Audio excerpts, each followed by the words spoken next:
the war with two names. France and England both settled colonies in North America. The southern part of Canada and the Mississippi River Valley belonged to France. England had the 13 American colonies in the northern part of Canada. Both countries wanted to rule a land called the Ohio Valley. The French were the first people from Europe to live in the Ohio Valley. They built forts there. British settlers began to move into the area, which made the French angry. Together with the Native Americans who lived there, the French attacked the British settlers. In the early 1750s, French soldiers arrived to help keep the British out.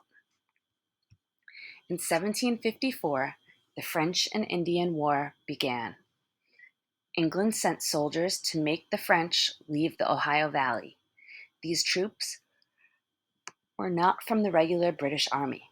Instead, the small army was made up of colonists from Virginia. George Washington, who was only 22 years old, led them into battle. Washington's armies lost. England realized it could not use just a small group of soldiers from one colony. To defeat the French, the British had to be serious. More British troops went in, and there was more fighting. Professional soldiers from the British Army fought side by side with colonists.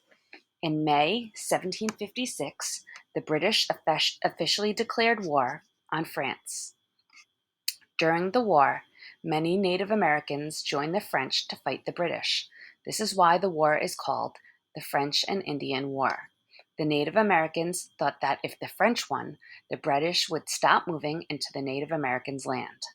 At the same time, England and France fought each other in Europe, Africa, and Asia. Fighting a war on 4 continents was hard. The war lasted 7 years.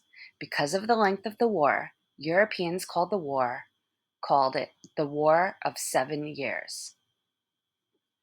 In 1763, the British won the war. Both colonies signed the Treaty of Paris.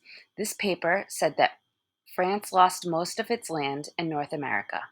England now owned Florida, the Ohio Valley, Canada, and all of the land along the Atlantic Ocean.